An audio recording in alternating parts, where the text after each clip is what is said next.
Good morning, traders. It is Thursday, the 4th of December, 2025. I'm your host, Jason Allen. As always, thanks for coming.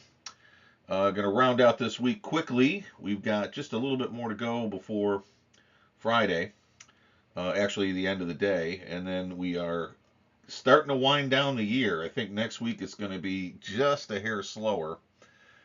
And then, of course, once we get to the middle or so of the week after, 15th through the 18th or so, people just start disappearing.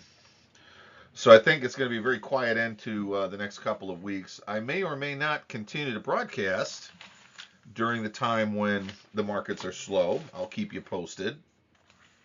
And whatever days are off, of course, I'll give you plenty of notice so you don't have to keep checking back. And also, we can use that time to our advantage. If there's comments or questions you'd like to bring up, spend a minute or two.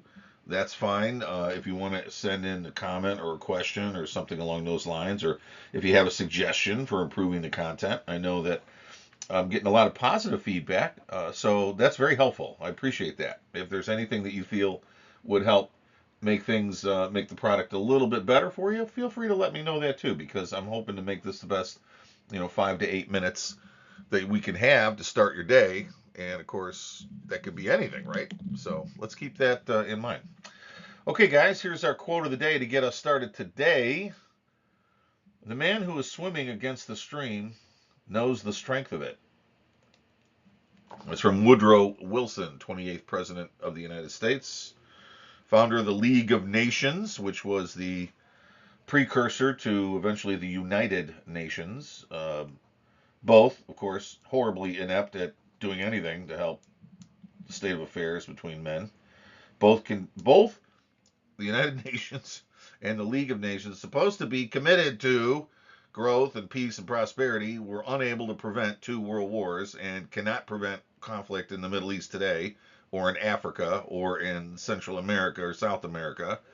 I just don't see the value to spending hundreds of billions of dollars on a regular basis to all get together and talk about how wonderful things are.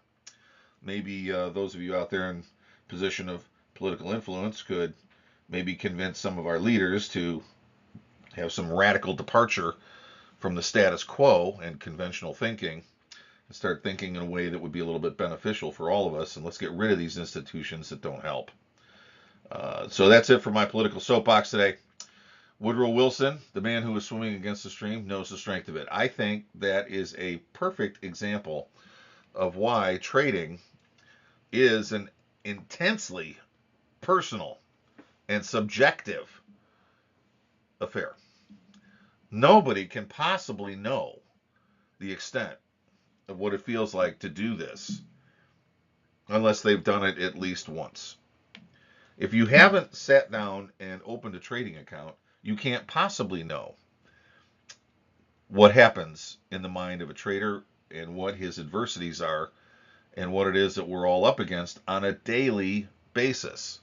Trading is one of the most difficult things that a human being can do successfully and consistently. It really is. Pulling consistent money out of the marketplace requires a level of commitment, education, temperament, discipline, things that most people are completely unprepared for. Completely unprepared for when they first get into the business of trading. Now, why is it important for us to go over that ground again? Well, it's my view that being unprepared for something is not necessarily a bad thing. Because once you are in the hunt and in the battle, and once you understand what's really happening, trading is probably the only environment where you can stop instantly, take a step back, and think through what you're doing. Almost nothing. If you get thrown off a boat in the middle of the ocean, that's an adversity that you're not coming back from easily. And there's no way to hit the pause button and start over. God forbid you're on an airliner when there's a problem. You cannot hit the pause button, go back to the terminal, and decide if you want to get on again.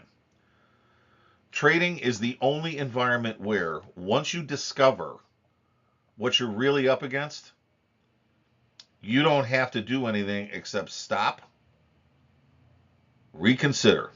Why is that important?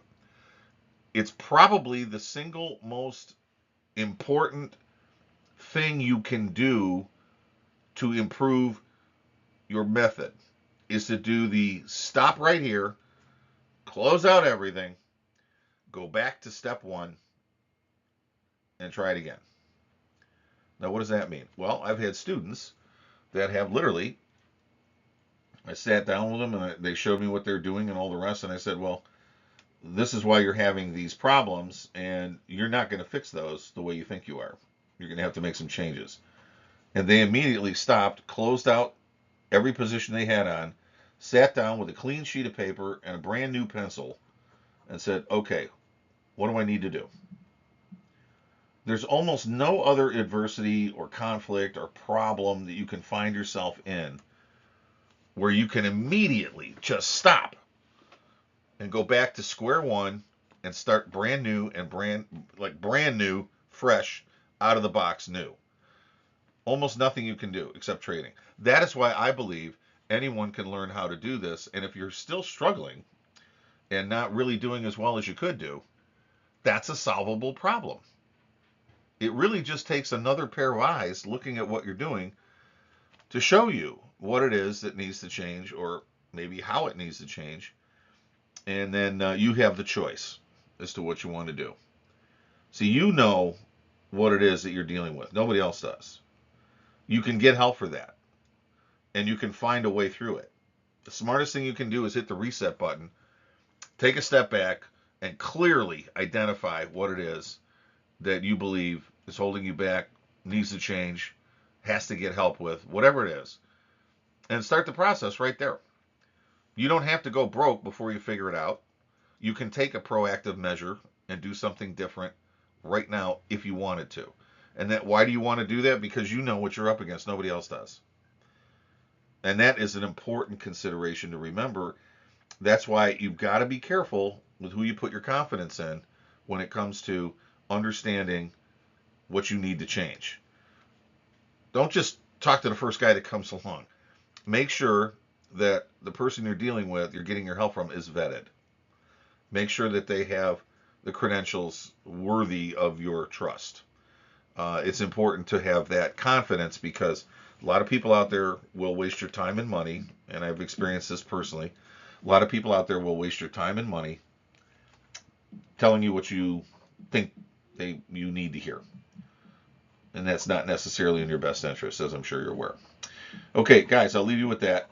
And in between now and the next time we chat, which will be tomorrow, Friday, keep those cards and letters coming.